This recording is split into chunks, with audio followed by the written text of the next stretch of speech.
Assalamualaikum warahmatullahi wabarakatuh. Palestina adalah negeri para nabi. Inilah 10 nabi yang lahir di Palestina dan pernah tinggal di Palestina. 1. Nabi Ibrahim alaihissalam. Nabi Ibrahim ternyata menghabiskan banyak waktunya di Palestina bersama keluarganya. Inilah mengapa makam Nabi Ibrahim berada di Masjid Al-Khalil, Hebron tepi barat, di samping makam istrinya Sarah. Tak jauh di sebelah barat Hebron terdapat pohon Oak of Ibrahim, yang merupakan situs legendaris tempat Nabi Ibrahim memasang tendanya selama di Palestina. Pohon ini diperkirakan berusia 5.000 tahun. 2. Nabi Daud alaihissalam. Nabi Daud pernah tinggal di Palestina, bahkan menjadi pemimpin di sana selama 40 tahun, yaitu 7 tahun di Hebron dan 33 tahun di Yerusalem. Beliau dikenal memiliki kebijaksanaan, kekuatan, dan pengabdian kepada Allah Subhanahu wa Ta'ala. 3. Nabi Sulaiman alaihissalam. Putra Nabi Daud alaihissalam ini memang lahir di Yerusalem. Allah memberkahi Nabi Sulaiman dengan banyak mukjizat, termasuk kemampuan berbicara dengan hewan dan jin. Nabi Sulaiman memerintah Palestina selama 30 tahun dengan mukjizat yang dimilikinya. Nabi Sulaiman memerintah para jin untuk memperbaiki Masjidil Aqsa di Yerusalem. Jika memasuki kompleks Masjidil Aqsa, kamu akan menjumpai makam Nabi Sulaiman yang dikatakan sebagai tempat di mana ia meninggal dunia sambil memegang tongkatnya. 4. Nabi Yusuf alaihissalam. Nabi Yusuf ternyata juga merupakan nabi yang lahir di Yerusalem. Ia adalah putra kesayangan Nabi Yakub. Di Palestina bisa ditemukan situs Job Yusuf, tepatnya di Galilea, yang diyakini sebagai sumur di mana Nabi Yusuf dilemparkan ke dalamnya oleh saudara-saudaranya. Nabi Yusuf diperkirakan menjadi nabi terakhir yang dimakamkan di Masjid Ibrahim di Hebron, tepi barat. 5. Nabi Yakub alaihissalam. Nabi Yakub merupakan putra Nabi Ishak alaihissalam yang lahir di Palestina. Nabi Yakub menyebarkan agama tauhid kepada para pengikutnya, meneruskan jejak sang ayah dan kakeknya. Ketika dewasa, Nabi Yakub bepergian ke utara Irak, lalu kembali ke Palestina, hingga akhirnya menetap di Mesir sampai beliau meninggal dunia. Namun demikian, beliau dimakamkan di Hebron, Palestina bersama sang ayah.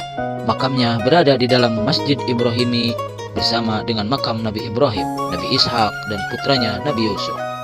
6. Nabi Lut alaihissalam. Nabi Lut merupakan keponakan laki-laki dari Nabi Ibrahim alaihissalam.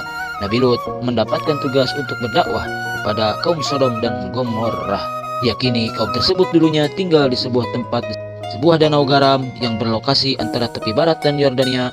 Makam Nabi Lut berada di kota Palestina bagian selatan Hebron tepi barat. Sebelum dilanjut, bantu subscribe dulu channel kami dan nyalakan lonceng untuk mengetahui informasi terbaru dari kami. 7. Nabi Ishak alaihissalam. Nabi Ishak merupakan putra kedua dari Nabi Ibrahim alaihissalam. Beliau dilahirkan di Palestina dan melanjutkan dakwah sang ayah untuk menyebarkan pesan tauhid kepada penduduk bumi. Makamnya berada di Masjid Ibrahim di perbukitan Hebron, Palestina, dan dianggap sebagai situs paling religius dalam Islam. 8. Nabi Musa alaihissalam. Nabi Musa alaihissalam menerima wahyu Allah berupa kitab Taurat. Untuk umatnya, Bani Israel, Khalifah Salahuddin Al-Ayyubi pernah bermimpi bahwa Nabi Musa dimakamkan di selatan Jericho, tepi barat Palestina. Kemudian dibangun masjid di lokasi tersebut untuk menghormati Nabi Musa. Lokasi masjid tersebut termasuk salah satu kompleks arsitektur religius paling besar di Palestina. 9. Nabi Isa alaihissalam. Menyebutkan Nabi Isa alaihissalam lahir di Bethlehem, tepi barat, dan menghabiskan masa hidupnya di Palestina menyebarkan agama Allah Subhanahu wa Ta'ala. Banyak mukjizat yang diberikan kepada Nabi Isa, salah satunya bisa menghidupkan orang mati. Ilmuwan memprediksi bahwa gereja kelahiran di tepi barat dibangun tempat kelahiran Nabi Isa. Sebuah balok batu di dalam gereja menandai titik pohon palem, di mana ibunya, yaitu Siti Maryam, merintih kesakitan selama melahirkan Nabi Isa. Sementara Bukit Zaitun di Yerusalem disebut sebagai situs di mana Nabi Isa diangkat ke langit. 10. Nabi Muhammad sallallahu alaihi wasallam. Nabi penutup akhir zaman ini juga pernah singgah ke Baitul Maqdis atau Masjidil Aqsa ketika melakukan perjalanan Isra Mi'raj. Masjidil Aqsa yang dikunjungi Rasulullah ini berada di kawasan kota Yerusalem. Masjid ini merupakan bangunan suci dalam Islam ketiga setelah Makkah dan Madinah. Masjidil Aqsa merupakan situs sejarah yang menjadi bukti perjalanan spiritual Nabi Muhammad SAW. Beliau mengimami sholat para nabi di masjid tersebut. Inilah mengapa Baitul Maqdis memiliki arti sejarah penting dan berharga bagi umat Islam di seluruh dunia. Wallahu a'lam bishawab.